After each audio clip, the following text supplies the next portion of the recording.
5ই আগস্টের পরে এই সরকারের আমলে এই তিনটা ক্ষেত্রে মুদ্রাস্ফীতি, মূল্যস্ফীতি এবং বেকারত্ব তিনটাই বেড়েছে। একটা লোক চাকরি করবে আর সবাই বসে থাকবে, এটা দিয়ে আর যাই হোক আজকের এই 20 শতাব্দীতে কোনো সমাজ ব্যবস্থা চলতে পারে না। দেশ জুড়ে লক্ষ্য করা যাচ্ছে নির্বাচনী ডামাডোল। সার্বিক কর্মযজ্ঞ এগিয়ে নিচ্ছে নির্বাচন কমিশন। ব্যস্ত সময়ে পার করছে রাজনৈতিক দলগুলো। ত্রয়োদশ জাতীয় সংসদ নির্বাচনকে সামনে রেখে রাজনৈতিক দলগুলো নানা প্রতিশ্রুতি দিচ্ছেন ভোটারদের। এবার রাজধানীর কড়াইল বস্তিতে বড় বড় ভবন করে তাতে ছোট ছোট ফ্ল্যাট করে বাসিন্দাদের দিতে চান বলে জানিয়েছেন বিএনপির চেয়ারম্যান তারেক রহমান। অন্যদিকে নতুন ও সমৃদ্ধ বাংলাদেশের স্বপ্ন দেখিয়ে নীতিগত রূপরেখা ও ভবিষ্যৎ ভাবনা হাজির করেছে বাংলাদেশ জামায়াত ইসলামী। কিন্তু প্রশ্ন একটাই, এই প্রতিশ্রুতিগুলো কতটা বাস্তবসম্মত? অর্থনীতির ভারসাম্য রেখে এগুলো বাস্তবায়ন কি সম্ভব? এই প্রশ্নগুলোর উত্তর খোঁজার চেষ্টা করব আজ। দর্শক, আমি ফারনেস জুই, সবাইকে আমন্ত্রণ জানিয়ে শুরু করছি নিউজ 24 এর নিয়মিত আয়োজন জনতন্ত্র গণতন্ত্র। নিবেদন করছে RICL স্টিল। প্রতিশ্রুতির রাজনীতি ও বাস্তবতা, এই শিরোনামে আজকের আলোচনা এগিয়ে নিতে স্টুডিওতে আছেন দুজন সম্মানিত অতিথি। চলুন একে একে পরিচিত হই। আছেন মোশাররফ আহমেদ ঠাকুর, বিশ্ববিদ্যালয়ের শিক্ষক ও বিএনপি নেতা। ধন্যবাদ। সেই সঙ্গে আরও আছেন ব্যারিস্টার ASM শাহরিয়ার কবির, আইনজীবী, সুপ্রিম কোর্ট ও জামায়াত ইসলামী নেতা। দুজনকেই আমন্ত্রণ জানাচ্ছি আজকের আলোচনায়। ব্যারিস্টার ASM শাহরিয়ার কবির, আপনাকে দিয়ে আলোচনাটা শুরু করি। যেমনটি বলা হচ্ছে, জামায়াত ইসলামীর প্রস্তাবিত সমৃদ্ধ বাংলাদেশের নীতিগত রূপরেখা বর্তমান বাস্তবতার সাথে কতটা সামঞ্জস্যপূর্ণ, এবং অর্থনৈতিক বাস্তবতা বিবেচনায় এইসব প্রতিশ্রুতি বাস্তবায়নের অর্থ কোথা থেকে আসবে? ধন্যবাদ আপনাকে। আপনার মাধ্যমে আপনার টিভি সমস্ত দর্শকদেরকে সালাম এবং শুভেচ্ছা, এবং আপনাদেরকে আসসালামু আলাইকুম রহমতুল্লাহ বারাকাতুহু। হ্যাঁ, এটা চিন্তা করলে মনে হয় যে এটা বোধহয় অলিক স্বপ্ন বা ইউটোপিয়া। আপনি একটা জিনিস দেখেন, 15 বছরে কত ট্রিলিয়ন টাকা দেশ থেকে পাচার হয়ে গেল। তার মানে টাকা আছে, কিন্তু নাই কি গুড গভর্নেন্স। আর একটা জিনিস দেখেন, যে আজকে জামাত ইসলাম বলছিলেন যে হেলথ সেক্টরে 6 থেকে 8% অফ দ্য বাজেটের খরচ করা হবে। আপনি তারপর আরেকটা জিনিস বলছেন, চার্জ উইথড্র করা হবে কোথায় থেকে? গ্যাস, ইলেকট্রিসিটি এবং পানি থেকে, ওয়াটার থেকে। আমি এই দুইটা নিয়ে একটু কথা বলে দিই আপনাকে। গত 23-24 অর্থ বছরে, খালি 23-24 অর্থ বছরে ক্যাপাসিটি চার্জ দেওয়া হয়েছে। ক্যাপাসিটি চার্জ মানে বিদ্যুৎ কুইক রেন্টাল যেগুলো আছে, সেগুলো বিদ্যুৎ ন্যাশনাল গ্রিডে দিক আর না দিক, তাদের বছর শেষে একটা টাকা দিতেই হবে। সেই টাকাটা দেওয়া হয়েছে প্রায় 30,000 কোটি টাকা, এবং গত 15 বছরে 1 লাখ কোটি টাকার বেশি খালি ক্যাপাসিটি চার্জই দেওয়া হয়েছে। কন্ট্রাক্টে ছিল বিদ্যুৎ দিলে টাকা পাবেন, না হলে পাবেন না, সেখান থেকে সরে আসলে। তাহলে আপনি যদি আবার ওই জায়গায় যান, যে এই ক্যাপাসিটি চার্জের 30% যদি আমি খালি এই পলিসিটাই ইমপ্লিমেন্ট করি, যেটা ছিল বিদ্যুৎ দিলে টাকা পাবা, না হলে পাবা না, আর যেগুলো এই বিদ্যুৎ কেন্দ্রগুলো চলে না, দিতে পারে না, সেগুলোকে যদি বন্ধ করে দিই, তাহলে আমার 30% হলে হয় 9,000 কোটি টাকা। তো 9,000 কোটি টাকা আমার লাগবেই না যে আমার এই ইউনিভার্সাল কার্ড সিস্টেম এবং এই চার্জ উইথড্র করতে। সো একটা উদাহরণ দিয়ে বললাম যে গুড গভর্নেন্স যদি থাকে, করাপশন যদি আপনি বন্ধ করতে পারেন, তাহলে আমাদের দেশে আর একটা জিনিস দেখেন, আপনি ধরে নেন আমি একটা বস্তিতে বাড়ি করে দিলাম, অবশ্যই গুড থিংস, কিন্তু এখান থেকে আউটকাম কি আসবে? আউটকাম আসবে না, ওখানে থাকার ব্যবস্থা হলো। কিন্তু আপনি যদি 5 লাখ স্টুডেন্টকে 10,000 টাকা করে দিচ্ছেন যে তুমি বিকাম এন্টারপ্রেনার, এবং 5 বছর পর তুমি কি করবা? সেই টাকাটা ফেরত দিবা, যেটা ইউকেতে আছে। কি, যত গ্র্যাজুয়েট আছে সবার উপরে লোন ক্রিয়েট করা হয়, যে তুমি যেদিন ইনকাম করা শুরু করবা তখন সরকারকে পে অফ করে দিবা। এই টাকাটা এই কারণেই দেওয়া হয়, this is an investment, so that ও বুঝতে শেখে যে আমাকে টাকাটা ফেরত দিতে হবে। সো তার মধ্যেও একটা দেশের প্রতি কিছু করার একটা টান তৈরি হবে। স্বপ্ন দেখানো হচ্ছে বা রাজনৈতিক দলগুলো যে প্রতিশ্রুতি দিচ্ছে, ক্ষমতায় গিয়ে যে সেই প্রতিশ্রুতির বাস্তবায়ন করবে, যদি না করে এর দায় কে নেবে? কিংবা জবাবদিহি নিশ্চিত কোনো কার্যকর ব্যবস্থা আছে কি? অবশ্যই, কারণ আপনি ভোটই হচ্ছে জবাবদিহি ব্যবস্থা। এবং আমার কাছে যেটা মনে হচ্ছে, এবারে বাংলাদেশ জামাত ইসলাম যেভাবে আজকে ইন্টারকন্টিনেন্টালে করলেন, এইভাবে বোধহয় গত মানে আমি তো দেখিনি 53 বছরে এইভাবে একদম সেক্টর বাই সেক্টর কিভাবে করা হবে, খালি না টাকার উৎসটাও কোথায় থেকে আসবে সেটাও যেভাবে এক্সপ্লেন করে দেওয়া হলো, সেটা বোধহয় আমি আগে দেখিনি। সো আমার কাছে এবার মনে হয় যে এই কথাগুলো ওনারা বললেন, যদি ওনারা না দেন, বারবার সরকার পরিবর্তন কেন হয়? কথা দিয়ে কথা রাখতে পারেন না বলেই তো সরকার পরিবর্তন হয়। আপনি একটা স্বপ্ন দেখান, কিন্তু সেই স্বপ্ন মিথ্যা স্বপ্ন হয়ে যায়। সেজন্য দেখেন 5 বছর পর পর মানুষ কিন্তু সরকারকে পরিবর্তন করছে। তো আমিও বিশ্বাস করতে চাই, যারা আজকে এই স্বপ্ন দেখাচ্ছে, এর খালি স্বপ্ন থাকবে না, এটাই বাস্তবতা হতে হবে। এটাই জুলাই এর আমাদের আদর্শ, এটাই জুলাইয়ের স্বপ্ন, এটাইকে আমরা ধারণ করতে চাই। কিন্তু জনাব শাহরিয়ার কবির, জামায়াতে ইসলামী নারীদের নিয়ে ভাবনাটা কি? নারীর ক্ষমতায় কি জামায়াত বিশ্বাস করে? কারণ আমরা তো কোনো নারীকে মনোনয়ন দিতেও দেখিনি।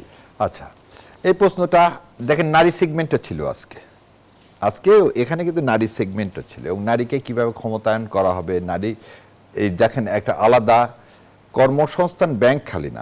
আমি যে কথা বারবার সবাইকে বলছিলাম যে প্রতিটা উপজেলাতে আপনি একটা করে পলিটেকনিক করেন, রাদার দ্যান ইউনিভার্সিটি এক্সপান্ড করার চেয়ে পলিটেকনিক করেন, তাহলে আপনার স্কিল ওয়ার্কার আসবে। ঠিক সেরকম দেখেন, নারীর ক্ষমতায়নের জন্য ইডেন আর কাকে, বদরুন্নেসা, এই দুটো কলেজকে এক করে সর্বপ্রথম পৃথিবীর সবচেয়ে বৃহৎ মেয়েদের বিশ্ববিদ্যালয় করার ঘোষণা কে দিয়েছেন? জামাত ইসলাম আজকে দিয়েছেন। তো নারীকে যদি ক্ষমতায়নই করতে না চান, এবং এই যে 5 লাখ গ্র্যাজুয়েট, এখানে কিন্তু ছেলে মেয়ে সবার কথা বলা হয়েছে, এখানে খালি ছেলের কথা বলা হয়নি। এবং মাঠ দিয়ে ওখানে যে সুন্দর করে উপস্থাপনা করছে, আমার ধারণা এটা সবার দেখা উচিত যে নারীকে কিভাবে ক্ষমতায়ন করতে চাওয়া হচ্ছে। নারী শোনেন, 51% কে বাদ দিয়ে কোনো সমাজ কখনো অগ্রগতি দেখতে পাবে না। সে আমি চাইলেও আর না চাইলে কি হবে, আমি এই কোনো কিছুই বাস্তবায়ন করতে পারবো না। সো এই যারা এই চিন্তাটা করতেছে নারীকে জামাত ইসলাম বাদ দিয়ে আগাবে, আমি যদিও জামাত ইসলামের মুখপাত্র আমি না, আমি একজন রাজনৈতিক বিশ্লেষক হিসেবে বলতেছি, তাহলে এটা জামাত ইসলামের সবচেয়ে বড় ভুল হবে। অবশ্যই নারীদেরকে এই মানে এই রিফর্মের মধ্যে তাদেরকে পার্ট করতে হবে, এবং মা জাতি বোঝেন যে কিভাবে একটা সন্তানকে বড় করতে হয়। সো সেই মা জাতিকে সম্মান দিয়ে আমরা এই দেশটাকে গড়ে তুলব, সবাইকে নিয়ে ইনক্লুসিভ ভিত্তিতে। এটাই জামাত ইসলাম বোধহয় আজকে তারা পোর্ট্রেট করছেন, এবং সেজন্য নারীদের জন্য নারীদের ক্ষমতায় নিয়ে জামায়াতের কোনো ভাবনা আছে কিনা, নাকি জামায়াত চাইছে যে ঘরে থেকে আসলে নারীদের, যে এর আগে আমরা যেমনটা শুনেছি যে ঘরে থাকলে নারীদের পুরস্কৃত করা হবে? আচ্ছা, প্রশ্ন হচ্ছে আজকে কিন্তু ওই জন্য বললাম, ওটা দেখার কথা বলছিলাম, সবচেয়ে বেশি কর্মজীবী মেয়েরা বাংলাদেশ জামাত ইসলামের সাথে সংযুক্ত। আপনি যদি দেখেন যে আজকে বিশ্ববিদ্যালয়গুলোর যে ভোটটা হলো, সেখানে দেখেন নারীদের পার্টিসিপেশন দেখেন। সো এটা কথার কথা, ঘরে বসিয়ে রেখে আপনি একটা লোক চাকরি করবে আর সবাই বসে থাকবে, এটা দিয়ে আর যাই হোক আজকের এই 20 শতাব্দীতে কোনো সমাজ ব্যবস্থা চলতে পারে না। সৌদি আরবে দেখেন সমস্ত মেয়েদেরকে কি চাকরি দেওয়া হয়েছে না, মেয়েদেরকে গাড়ি চালানোর ব্যবস্থা করা হয়েছে না। যখন আপনি জেদ্দা বা রিয়াদে নামবেন, দেখবেন ইমিগ্রেশন অফিসার সব হচ্ছে মেয়ে, কাতারেও একই অবস্থা। সো আপনি একটা সেক্টরটা বের করতে হবে। আজকে আপনি যদি বিমানবন্দরে, একটা কথার কথা বলছি, ওখানে ইমিগ্রেশনে সব মেয়েদেরকে বসান, আপনার সমস্যা কি? যেখানে মেয়েরা মোর সুইটেবল আপনি সেখানে দেন। এখন তো রাজমিস্ত্রিও মেয়েদেরকে দেখা যাচ্ছে, আপনি সব জায়গায় আছে। সো এখানে আপনি আলাদা করার কোনো সুযোগ নাই। কিন্তু আমাদের কথা হচ্ছে স্কিল যে ওয়ার্কার, সেই ওয়ার্কারটা আমাদের দেশে নাই, সেটা মেয়ে বলেন আর ছেলে বলেন। এবং এটা করার জন্য জামাত ইসলাম সবার জন্য একই প্ল্যাটফর্ম তৈরি করে রাখছে, আলাদা করে বাসায় রেখে দিবেন। আর 5 ঘন্টার কথা বারবার যেটা বলা হয়েছে, আজকে তো সে কথা বলা হয়নি, আজকে তো বলা হচ্ছে যে চাইবে সে অবস্থানটা, সুযোগটা তৈরি করা। যদি কেউ চাইবে না 5 ঘন্টা কাজ করবে, তাহলে কি আগের অবস্থান থেকে জামায়াত ইসলামী সরে আসলো? না, আগের অবস্থা আবার বলে দিচ্ছি, গভর্নমেন্টকে কি গভর্নমেন্ট জবে পার্ট টাইম সিস্টেম আমাদের এখানে নাই। জামাত ইসলাম ওই কথাটা বলছে, জামাত ইসলাম যদি কোনোদিন যায় ক্ষমতায়, তাহলে মেয়েদের জন্য পার্ট টাইমের ব্যবস্থা করা হবে। আর একটা জিনিস দেন, মাতৃকালীন ব্যবস্থার কথা বলছে, শিশুদেরকে এবং যারা 60 বছরের ঊর্ধ্বে তাদের স্বাস্থ্যসেবা ফ্রি দেওয়া হবে, কেমন করে দেওয়া হবে। সো এই যে নিউ কনসেপ্টগুলো, আমার মনে হয় মানুষকে আজকের এই অনুষ্ঠানের ভিডিও ক্লিপ সব জায়গায় আছে, বিশেষ করে নারীদেরকে দেখা উচিত যে নারীর ক্ষমতায়ন বলতে জামাত ইসলাম কি। ধন্যবাদ জানাচ্ছি জনাব শাহরিয়ার কবির। জনাব মোশাররফ আহমেদ ঠাকুর, কড়াইল বস্তিতে বহুতল ভবন নির্মাণের প্রস্তাবটি কি নির্বাচনী প্রতিশ্রুতি, নাকি এর পেছনে নির্দিষ্ট কোনো নীতিগত পরিকল্পনাও আছে? আর একটি প্রসঙ্গ যুক্ত করি যে এই প্রস্তাব কি শুধু কড়াইল বস্তির ক্ষেত্রেই, নাকি অন্যান্য বস্তিতেও মডেল হিসেবে প্রযোজ্য হবে? ধন্যবাদ আপনাকে, আপনার দর্শক শ্রোতা, অপর বিজ্ঞ আলোচক। দেখুন, কড়াইল বস্তি আমার মনে হয় ঢাকা শহরের সবচেয়ে বড় বস্তি, এরপরে সাততলা, এরকম মহাখালী, সাততলা, কড়াইল বস্তি। তো এখানে বস্তিবাসীর যে স্বাস্থ্যসম্মত বসবাসের যে ব্যবস্থাটা, এটা একটা বড় বিষয় যে তাকে আমি থাকতে দিচ্ছি না, শুধু তাকে স্বাস্থ্যসম্মতভাবে তার পানি, পয়ঃনিষ্কাশন, এগুলোর যে ব্যবস্থাটা, এটা প্রত্যেকটা মানুষের বাসস্থানের বিষয়টা এটা রাষ্ট্রের দায়িত্বের মধ্যে পড়ে। আপনাকে আমি আরেকটা ছোট্ট বিষয় বলি যে এই অস্বাস্থ্যকর অবস্থায় থাকলে মানুষ স্বাস্থ্য ঝুঁকিতে পড়ে, এবং স্বাস্থ্য ঝুঁকিতে পড়ে আমাদের দেশের প্রচুর মানুষ দরিদ্র থেকে হতদরিদ্র হয়, মধ্যবিত্ত থেকে দরিদ্র হয়। তো সেই ক্ষেত্রে বিএনপির যে বক্তব্যটা ছিল, আপনি দেখবেন যে এইখানে একটা বলা হয়েছে স্বাস্থ্য কার্ডের ব্যবস্থা, হেলথ কার্ড, আর একটা হচ্ছে কৃষি কার্ড। তো এইখানে হেলথ কার্ড, কৃষি কার্ড, ফ্যামিলি কার্ড। তো আপনি অমর্ত্য সেনের যে একটা গবেষণা আপনি দেখেছেন, যে অমর্ত্য সেন তিনি বলেছেন যে ৭৪ সালে যে শেখ মুজিবের আমলে যে দুর্ভিক্ষটা হয়, এই দুর্ভিক্ষটার দুটো কারণ ছিল, একটা হচ্ছে গণতন্ত্রহীনতা, আরেকটা হচ্ছে বিতরণ ব্যবস্থা। তো আমাদের জনগণের প্রান্তিক লেভেলে রাষ্ট্র বা সরকারের হাত পৌঁছানো এটা একটা রাষ্ট্রের বড় দায়িত্ব, এটাকে পৌঁছাতে হবে ওই পর্যন্ত। তাহলে আমি আপনাকে বলছি যে দেশের যে অনেক ঝুঁকি আছে, এই ঝুঁকিগুলো কমে যাবে, যার জন্য বলা হচ্ছে ফ্যামিলি কার্ড এবং কৃষি কার্ড এবং হেলথ কার্ড। তো আমি আপনাকে বলছি যে এখানে হেলথ, কৃষি এবং ফ্যামিলি, এই তিনটা বিষয়ের সাথেই মানুষের বসবাসের একটা বড় প্রশ্ন জড়িত। আপনি খুব আলোচনা করেছেন আপনার এই শেখ হাসিনার আমলে, আপনার টেবিলে আমি বহুবার আলোচনা করেছি এটা। ডক্টর মাইনুল ইসলাম চট্টগ্রাম বিশ্ববিদ্যালয়ের 21 পদকপ্রাপ্ত অর্থনীতিবিদ, আওয়ামী ঘরানার অর্থনীতিবিদ, তিনি বলতেন মুদ্রাস্ফীতি, মূল্যস্ফীতি এবং বেকারত্ব, এই তিনটা থাকলে এটা কোনো উন্নয়ন হিসাবেই ধরা যায় না। তো আমি আপনাকে বলি যে 5ই আগস্টের পরে এই সরকারের আমলে এই তিনটা ক্ষেত্রে মুদ্রাস্ফীতি, মূল্যস্ফীতি এবং বেকারত্ব তিনটাই বেড়েছে। এখন আসুন, নারীর যে এতক্ষণ যে আমরা যেটা আলোচনা করছিলেন, আমার বিজ্ঞ আলোচক আমাদের, তিনি বলেছেন যে নারীর ক্ষমতায়ন। নারীর ক্ষমতায়নের প্রথম প্রশ্নটার নাম হচ্ছে সিদ্ধান্ত গ্রহণের ক্ষেত্রে নারীর অংশগ্রহণ কতটা। আপনি নারীকে কতটা ফিডব্যাক করলেন, নারীকে কি দিলেন, এটা প্রশ্ন না। সে কিভাবে বাঁচবে, সে কি করবে, তার সিদ্ধান্ত গ্রহণের প্রশ্নে তার ক্ষমতা কি। আপনি দেখুন, বাংলাদেশকে যদি আপনি বিশ্বাস করেন একটা আমরা ডেমোক্রেটিক ট্রান্সফরমেশনের দিকে যাচ্ছি, গণতান্ত্রিক উত্তরণের দিকে যাচ্ছি, তাহলে পার্লামেন্ট হবে আমাদের সকল সিদ্ধান্ত এবং নীতি গ্রহণের কেন্দ্রবিন্দু। তো এই নীতি গ্রহণের কেন্দ্রবিন্দুতে আপনি নারীকে আপনি 1% নারীও, মানে একজন নারীও আপনি দেন নাই। বিএনপি যখন 237 আসন দেয়, তখন 13 জন নারী, 13টি আসনে নারী, দেশনেত্রী বেগম খালেদা জিয়া মৃত্যুবরণ করায় সেখানে 10টি এসছে, এবং আর বাকি এটা আসার সময় ছিল না। তো সেই ক্ষেত্রে এই মুহূর্তে যেখানে নারীর অংশগ্রহণ, পার্লামেন্টে মনোনয়নপ্রাপ্ত নারীর সংখ্যা জামায়াতে ইসলামে 0, সেই ক্ষেত্রে অন্তত বিএনপির 10 জন আছে। তো আপনি প্রথম নারী কোথায় বসবেন, তিনি শুধু সন্তান লালন পালন করবেন, তিনি কিভাবে চলবেন, এই সিদ্ধান্ত জানানোর রাইট তো, অধিকার তো তার আছে, আপনি এই অধিকারটা দিবেন। তিনি রাজমিস্ত্রির কাজ করবেন, বললেন যে রাজমিস্ত্রির কাজও করছে এখন মেয়েরা, তিনি রাজমিস্ত্রির কাজ করবেন না এইখানে এই যে আমাদের সঞ্চালকের কাজ করবেন। নারী তার যোগ্যতা অনুযায়ী তিনি সিদ্ধান্ত জানাবেন। রাজনীতিতে নারীরা কেন উপেক্ষিত জনক মোশাররফ আহমেদ ঠাকুর? নির্বাচনে নারীদের মনোনয়নের রাজনৈতিক দলগুলোর মাঝেও কিন্তু এক ধরনের অনীহা আমরা দেখছি যে 51টি রাজনৈতিক দলের মধ্যে 30টি কোনো নারীকে মনোনয়নই দেয়নি। আমার কথাটা হচ্ছে, ধরুন এখানে বিএনপি এবং জামাতে ইসলামী, ধরুন এরাই তো মাঠে এখন প্রতিদ্বন্দ্বী রাজনৈতিক দল, প্রতিযোগিতা করছেন। বিএনপি জামাতে ইসলাম যদি এই ক্ষেত্রে 10টি আসন দিত, তাইলে 10টি আসনে মনোনয়ন দিত, বিএনপি সেই ক্ষেত্রে 30টি আসন দিত। তো এইখানে আমি আপনাকে বলছি যে আপনি নারীকে ক্ষমতায়িত করতে চান, আমি আপনার কথাটার সাথে কথাটাকে বিশ্বাস করতে চাই, অবিশ্বাস না, বিশ্বাস করতে চাই। কিন্তু আপনি সিদ্ধান্ত গ্রহণের যে জায়গাটা আছে, মস্তিষ্কটা আছে, সেখানে কয়জন নারী বসছেন? আমাদের পার্লামেন্ট তো অনেকটা জাতির মস্তিষ্কের মতো কাজ করে, যে সে সিদ্ধান্তটা নেয়, তো সেই জায়গাতে আসেন নাই। আপনাকে আরেকটা 2 দিন আগে আপনি দেখবেন যে তারেক রহমানের কন্যা জাইমা রহমান, তারা একটা নারী নীতি নিয়ে একটা বড় সেমিনার করেন।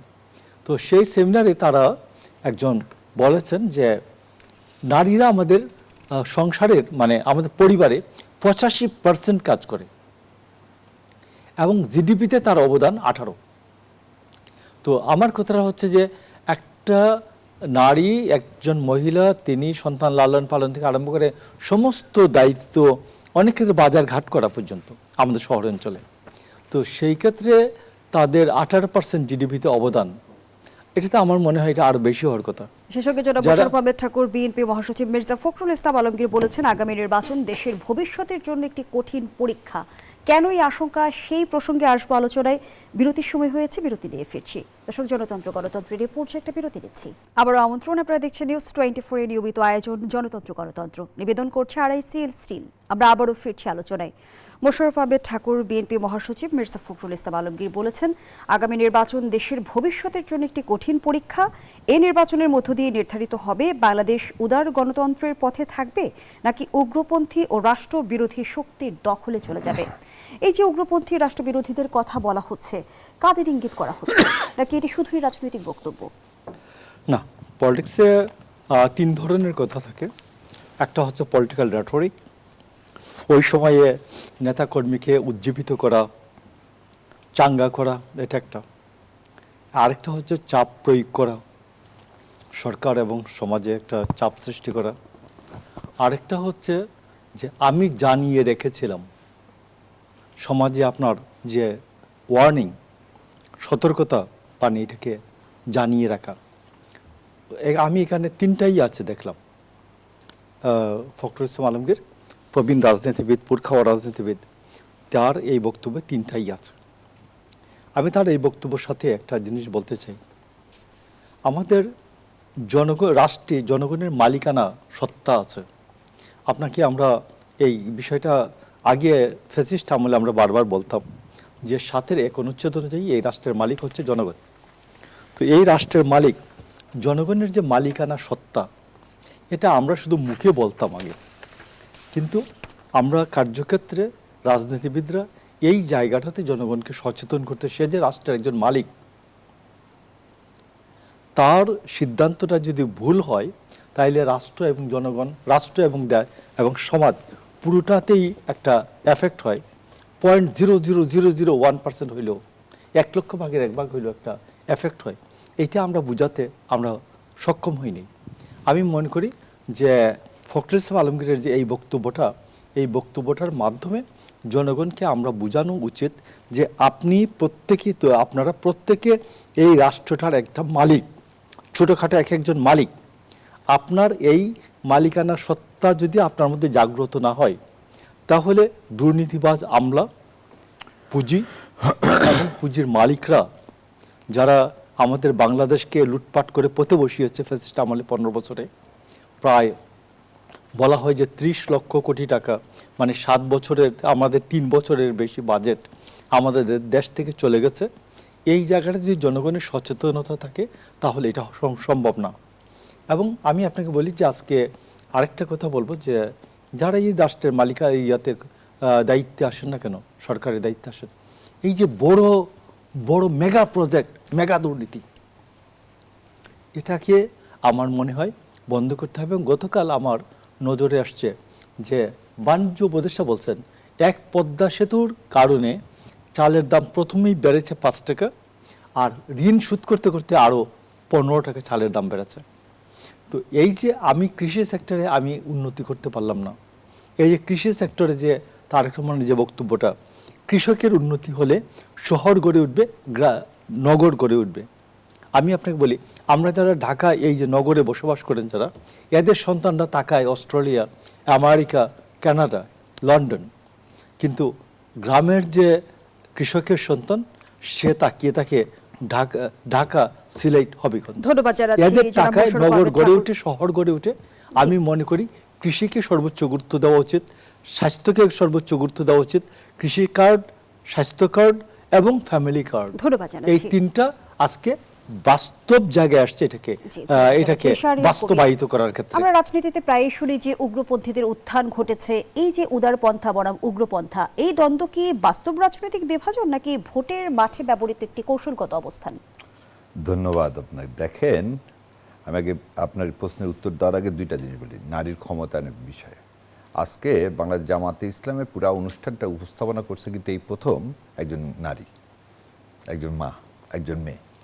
আর আরেকটা জিনিস যেটা বললে, কৃষিকে অবশ্যই কৃষিকে দিতে হবে। আমাদের যে এখন সোশ্যাল স্ট্রাকচার, এটা হচ্ছে আনস্কিল বেসড একটা সোশ্যাল স্ট্রাকচার। বাংলাদেশ জামাত ইসলাম আজকে যা বলছে তার মধ্যে একটা মেন কথাটা বলছে কি, আমাদেরকে এই আনস্কিল সমাজ ব্যবস্থা থেকে একটা নলেজ বেসড এবং স্কিল সমাজ ব্যবস্থায় যেতে হবে। কেন এই কথাটা বললাম? তাহলে এই যে কি বলবো, যে মহাসচিব সাহেবের এই কথা শুনে নিন্দা জানাবো, দুঃখ তো পাইছে অবশ্যই, তার মতো লোকের কাছে এটা আশা করা যায় না যে সেও এই পলিটিক্যাল ব্লাফ। আজকে যদি একটা skill based knowledge based society হয়ে যায়, তাহলে তার এই যে জঙ্গি নাটক, যে ট্রাম্প কার্ডটা গত 15 বছরে আওয়ামী লীগ করে গেছে, আজকে এই ডানপন্থীর উত্থান, জঙ্গিবাদের উত্থান, এই কথাগুলো অনেকটা সিনোনিম। তাহলে আমরা যে যে বিপ্লব করলাম, যে বিপ্লবের ধারণ করলাম, সেই জায়গাতে কেন বিভেদ সৃষ্টি করতে যাচ্ছেন উনি আমি জানি না। যারা এই কথাগুলো বলে, যারা, যেমন আপনাকে এক টক শোতে আমি দেখলাম, একজনকে প্রশ্ন হচ্ছে আপনারা গুপ্ত করেন কেন, আরেকজনকে বলা হচ্ছে এই গুপ্তর শব্দটার আরেকটা সিনোনিম কি আছে, আপনি লুকিয়েছিলেন কেন, কেন লুকিয়ে থাকতে বাধ্য হয়েছেন। সো একই কথা কিন্তু আপনি দুইভাবে বলতে পারেন।